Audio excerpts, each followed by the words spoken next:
ñu koy présenté ni ki nitu kese nit ko entier waaye tamit ku sympathique maanaam ku laabiir à la voix rauque mais aussi sensible Amadou Biya Sow ñu gën ko xàmmee ci Arona Benga cœur brisé moo fa jaar ni ki noonu Mœurs Fassema mu nekk une figure incontournable des productions télévisuelles locales star vrai star la Arona Benga maa ngi lay nuyu ci Evenprod Media.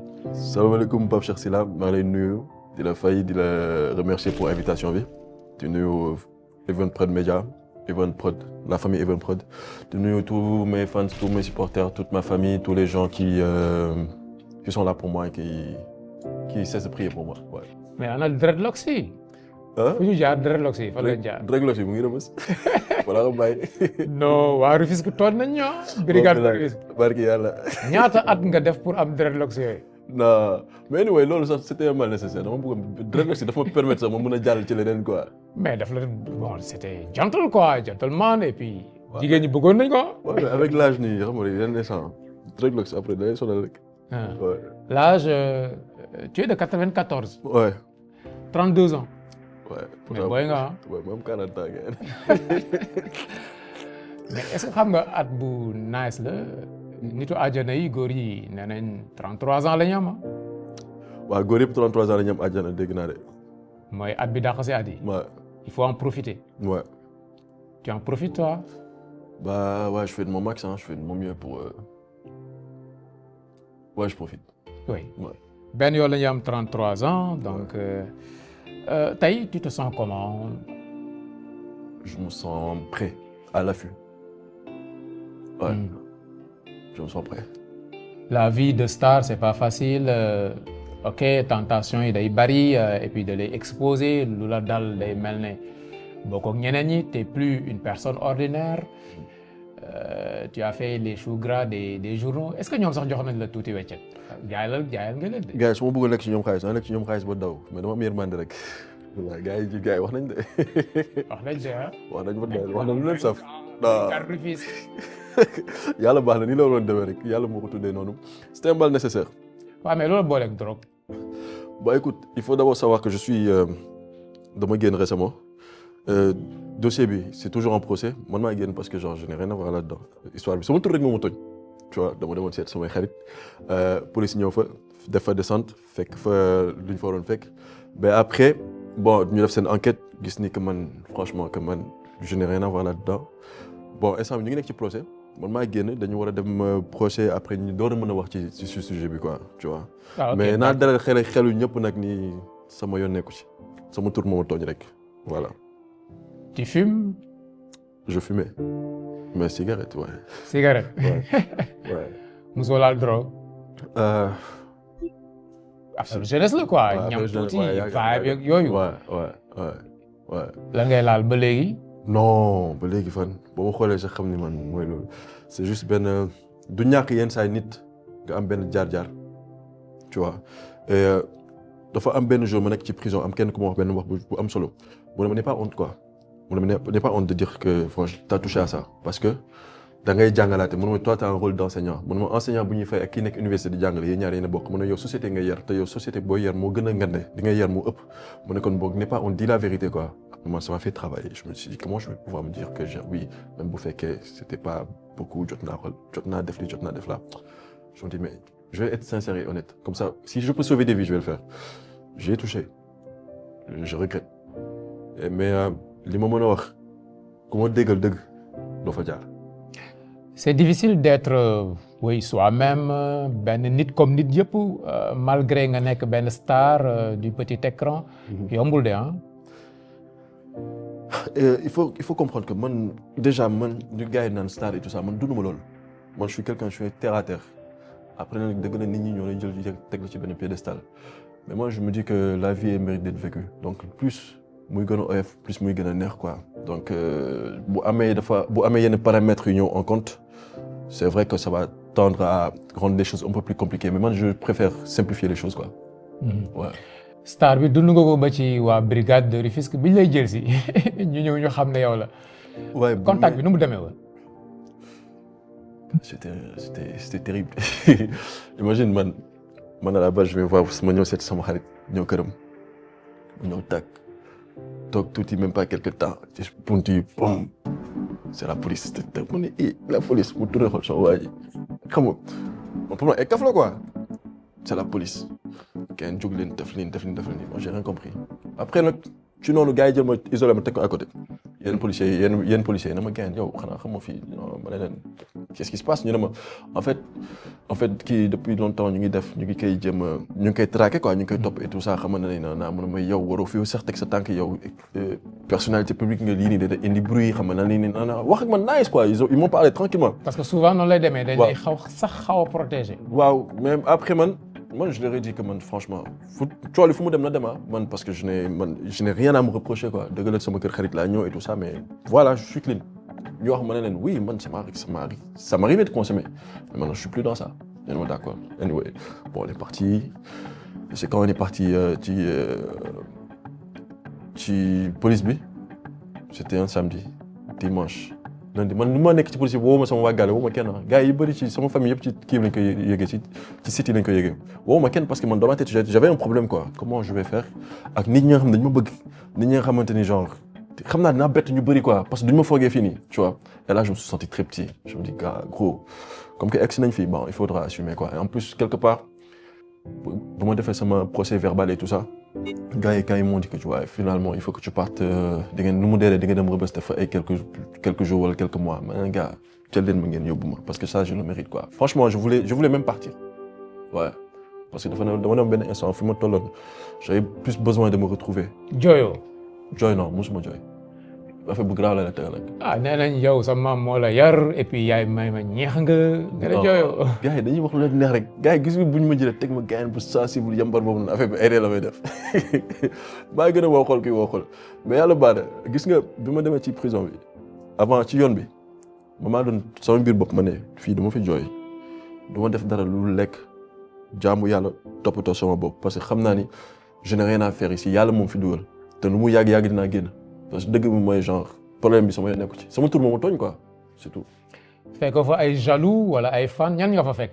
Rebeuss ay jaloux wala ay fan. non des fans gars yi dañ ma yombal affaire bi je suis venu prison bi ñëpp laa lay wax ñëpp gars yi dañ leen ñëw ba ci sama chambre dañ leen fëgg foofu noonu comme kii ñooy ziyaare sëriñam chaque matin gars yi dañ ñëw fëgg da gis groupe ñëw fëgg non gars yi dañ la bëgg yéene wuñ la lii nan après vu que temps boobu maa ngi nekk ci benn baisse de forme ils me disent gars yow booy génnaat fii xam lu ñu bëgg bu ñu seetaan ci télé bi ñu gis gars bi ñu doon gis avant gentleman bi xam nga taxaw et tout ça mu ne ñun suñu idole nga. parce que da nga perdre poids quoi. de ouf ak choc bi. waaw de ouf gars yi na ma kaay damay bañ entraînement sax dañuy ñëw fëgg ma génne ma entraîné la ma lu métti dugalaat ma su ma génnee bon quand je partais bon bu may dem foofu je fumais de la cigarette. je suis stressé dama ñëw dugg tag gars yi na ma fii dootoo fi doxati prison la bàyyi tox cigarette tu vois fii dootoo fi doxati. finalement prison bi lu baax la si yow.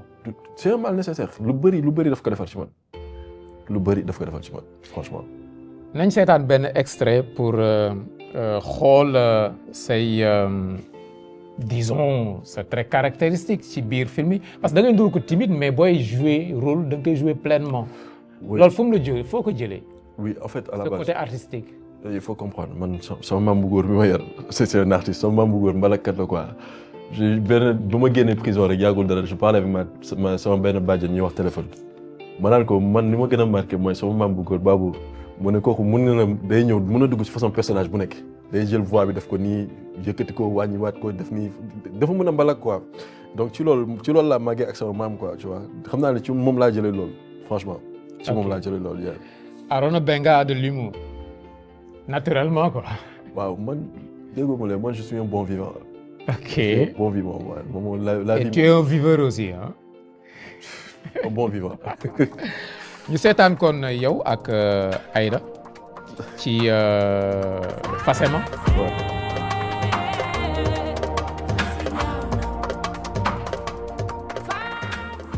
ay man Aïda mi. oui nan ngeen def sama nekk maman. yow gis nga yow xaw ma dangaa réew xaw ma dangaa dof xaw ma lu la dal yow doomu góor dinañ ko yee. ah Aïda. pousse ma nii. maman xaar defal naa kii lii yeewu ma ko de. ça c'est un jeu dañuy fo. Aïda gis nga yow xaw ma danga dof xaw ma dangaa réew. yow nii ngay fawee avec ça nga foog ne di nga jur doom ju baax yow doom ju barkeel doo ko mus a jur billaay yaa bon yaa yées maman yow lii fi nga ko yóbbu nag moom eggul foofu lii foo rek la tu sais tey moom moo ay ma takk ko des fois man moom moo may takk des fois damay nekk ci biir néeg bi mu takk ma ba mu jot. il faut waaye yéen man dof la Aline Badara dugal sama kër wala jox ma caabi man jox ma gis nga Aïda bul ma fontoo jox ma caabi bi. Aïda duma sa morom de man duma Aline Badara. mi ngay kër ma la jox caabi bi parce que dama am sama manière bu may ubbee li ma maman est-ce que seetlu nga kii di mu toll macha allah naka laa def ba takk ko. waaw mais réaction bi sa yaay am ci fase ma sa yaay ci ñu bari moom lañ am mais mënoote bi mais syndicat bi am na ñoo xam sax mer nañu ci góor ñi. tout d'abord damay remercier ki nekk sama yaay ci fase ma Mariama Balde dafa dagg ay itam ñëw seet si ma fële prison jour moo gisee ci parloir bi genre jour moo sama daf ma def choc parce que ci ñi ma xam ci monde artistique bi ma nekk ñëpp moom kese ma seet si quoi. ñeneen ñëpp amuñu woon jot bi. non am na ñoo xam ne bu ma génnee laa gis ni def nañ ay poste sama sœur nee na ma ñii def nañ poste ñii def nañ peut-être amoon nañu yéene bi ñëwuñu mais moom kese moom fa seet si tu vois et c'est dafa boo nekkee prison ngay xam loolu noonu quand bu ñu la tëjee da ngay bëgg a gis sa mbokk. da ngay bëgg a gis nit boo xam ne day ñëw sax seet si la wala nit yónnee la dara ça compte beaucoup pour toi ça te fait quelque chose quoi. mais merewoo leen ci ñi jëlul temps ñëw seet si la. non en fait ñi ma jege ñi nga xamante jege woon nañ ma ñi nga xamante ni genre ñëpp dañ mën a gis ak ñoom ñooñu laa mere parce que bu doon prison bàmmeel la ci biir suuf prison bàmmeel la ci biir suuf dafa mel ni ku ñu dañ la suul rek te deewoo. fi nga leen gën a soxlawee sa wet. fi lañ raare. Et après ça a osé être sur les réseaux oui maa ngi koy gis ñu ngi déggante ñu ngi c'est pas vrai c'est faux j'ai vu personne à part sama yaay boobu noonu ak Aïda boo xam ne on a parlé j'ai vu personne d'autre après nag ñi si des ñëpp merewu ma leen ah. balaa ñu koy sori ci séquence bi scène bi fu mu leen jógee scénariste bi moo leen ko jox wala sa inspiration la wala Aïda la. non scénariste bi la waa Ivan Prod gars yi dañu Aïda gars yi lu rek la ñuy créé barki yàlla c'est pour ça j'aime bien tourner avec Ivan Prod parce que day challenge la tout le temps la ñuy créé loo xamante ni franchement c'est pas du théâtre ça tend vers le cinéma ouais. mais Aïda bon dafay nduru ku am ay mœurs yu baax ci film bi ku yaru famille bu baax mais tamit des fois elle est effrontée hein. Aïda wérul de Aïda dof la de c'est une actrice talentueuse de ouf. mais mbëggeelam tiitalu la. waaye ragal loolu la ma def laa la wax koo xam ne day gént foog ni gént bi dëgg la di la menacé. Aïda ku newul si film bi sax tiital na ko. non Aïda c'est autre chose c'est une femme très talentueuse encore maa ngi koy nuyu au passage nit ku baax sama xarit la c'est une sœur c'est ma grande sœur sama waay la Aïda sama xarit la di ko wax na mu nekk ko ci écran yi na ñëwaat incha allah bientôt. tànnal ñu beneen séquence. ak kan. bon disons déclaration mariage. waaw bu Kati. waaw avec Kati waaw boobu neex na la tamit neex na ma de. donc joie nga de yow. waaw je suis amoureux de la vie. Je suis un amoureux de la vie. Ouais, je suis un amoureux de la vie. J'aime l'amour. yan moo la gën a neex ci life lan mooy sa distraction une bonne journée pour yow. Une bonne journée. Bah écoute su ma lekkee ba suur xam ne julli naa fiix naa maa ngi jàkkaarloo ak sama yaay maa ngi koy feccal wala maa ngi kaf ak moom maa ngi gis samay rakk ñu ngi ñëw maa ngi gis samay doom wala maa ngi leen dégg pour moi nice li ci des yëpp ay détails la quoi. ok kon ñu dem seeti séquence bi. nice.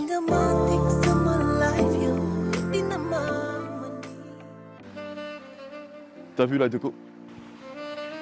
Elle est juste à ton image. Mais yaa ko dàkk yaa koy taaral yaa koy jëmmal Kati yaa leeral sama life mu duma dara sans yow.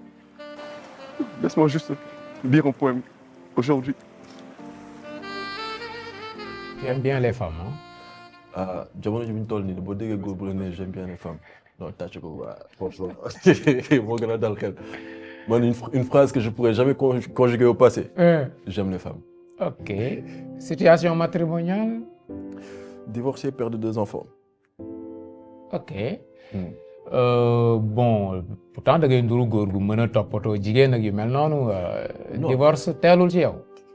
À 32 ans. Non écoute il faut comprendre une chose c'est yàlla mooy tudd yàlla mooy boole yàlla mooy tàggale mais kuy dugg si say saw di yaakaar na di nga si génn yàlla mooy loolu c'est décision de Dieu c'est divin quoi c'est pas à notre rencontre. Fii nii tu es célibataire. nii waa tranquille. neex na de célibataire. waaye yow ngay am jàmm lekk ba suur tëdd nelaw xam nga relax tu ne dois compter à personne. mais du rëbës quand même mariage du rëbës quand même. non nga delluwaat. non rëbës man tur boobu dafa may kii sax ay rey la def ba barki yàlla rëbës. kañ ngay dellu yaa ngi waaj wala. dellu fan. mariage. ah mariage. non. franchement wala gel yi ñoo bari quoi xamoo looy tànnee. non gel yu bari en fait il faut savoir que man damaa génn gàmm boobu noonu sama bopp dama génn gàmm boobu noonu pour mën a focus sama bopp quoi. ñaata ñoo lay doxaan jamono ji. ñaata. ñoo lay doxaan yow jamono ji. kenn doxaanu ma kenn doxaanu ma. bàyyi li nga wax waay. kenn doxaanu ma maa ngi baax. bilaay sëriñ Ba man de bi may am 33 ans ñu ma doon doxaan bu baax a baax. man de maa ngi baax instant bi xale bu ndaw laa. bàyyi ci kanam rek. ah man ngay wax loolu. ok sama yaay. moom mooy film bu bees bi non. oui. tout le temps bu dul soxna sooy àndal ci film bi. yaay la wala ñaar yi. même dans la vie dans la vraie vie yow sa relation ak jigéen ñi loolu la de ah. waaw man en fait faut comprendre une chose man ay jigéen ñoo ma yar. sama maam bu jigéen bon.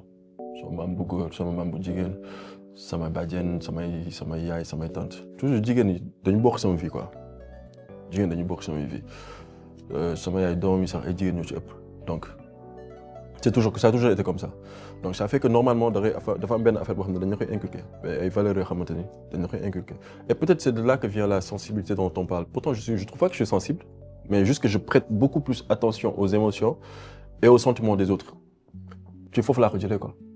waaw léegi sama yaay lan nga ciy joué comme rôle. bon maa ngi ci joué benn rôle docteur Abbas un gars qui a perdu sa mère boo xam ne maamam moo ko yar et qui est à l'aube du début de sa carrière à l'aube de sa carrière voilà c'est bible personnage bi loolu laa ci amagum quoi tu vois voilà. mais est-ce que conscient nga en tant que jeune que li ngeen di représenter culture bu Sénégal sur l'international ak Cœur brisé Fassema sama yaay est-ce que xam ngeen écho bi mu am sur l'international. mais c'est ça le problème je crois pas je pense pas que je suis conscient de ça mais xam naa ni en tout cas gars yi ñu ngi bàyyi xel bu baax quoi ouais. est-ce que lu mel ne département de la culture wala yu mel noonu mos nañ leen approcher pour vendre la destination Sénégal pour utiliser seen image amagoo leen approche yu mel noonu. non si il m'est arrivé deux fois par contre mais juste que des fois ça tend juste vers l'approche verbale qu'autre chose quoi tu vois parce que gars yi dañuy wax fi rek mais ils veulent pas vraiment travailler comme il faut mais je pense que pour ñu jaay destination Sénégal ci cinématographiquement parlant c'est tellement simple parce que ici gars yi am nañ ay artistes de renommée yu am talent ba pare boole ci suñuy production yu majeure lañ mën nañ concurrence avec n'importe quelle production waxuma la Afrique. Il y a la qualité hein, maintenant. Non mais il y a tout sauf que gars yi nag xam nga nu ñu gars yi ñoo liggéeyu gars yi ñoo def lu war quoi. mais Evenprod Média kontaan na si yow. maa leen gën a kontaan Evenprod sama kër la c'est la maison comme je dis toujours Evenprod Média yàlla gën a jëm kanam gën a sax. mu ngi commencé di leen talonné wala bon yéen 7 millions mais ñu ngi ñëw ah. non bien sûr day ñëw bien sûr Evenprod jarul sax ñu yàqamti day ñëw.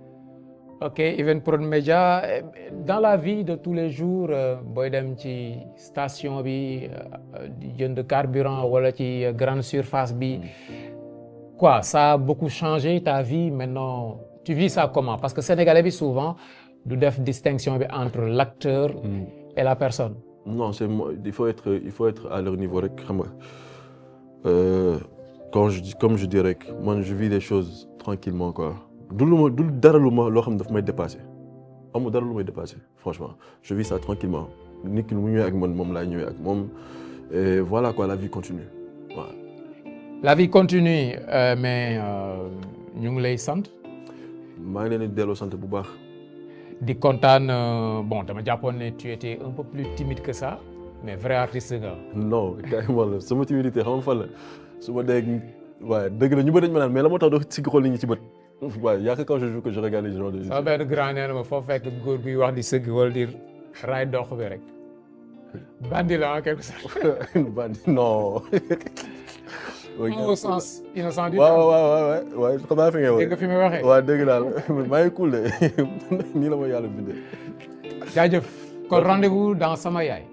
rendez-vous dans sama yaay incha allah ngeen ñaanal ñu mu nekk projet bi nga xamante ni dina tax bunt yu bëri ubbeeku pour cinéma sénégalais et suñu cinéma africain incha allah rabi di ñaanal waa Even Prod di leen remercier di ñaanal sama naataango yi di ñaanal sama famille sama yaay maman maa ngi lay gërëm pour taxawaay bi di la ñaanal yàlla may la gudd fan ak wér di ñaanal ñëpp ñi ma jege yàlla defal leen jàmm defal leen salaam ak ñëpp ñi ma ñaanal di jégalu samay fans bu baax a baax franchement fi ma nekkoon wéetoon naa fa mais su ma leen xalaatee rek waaye damay gën a jàpp gën a bëgg su ma génnaatee ngeen bëgg moo waral lii tey jëmm ji ñëwaat incha allahu rabi maa leen di ñaanal di leen remercier di leen baalu àq bu baax a baax nekk leen ci jàmm peace out jaajëf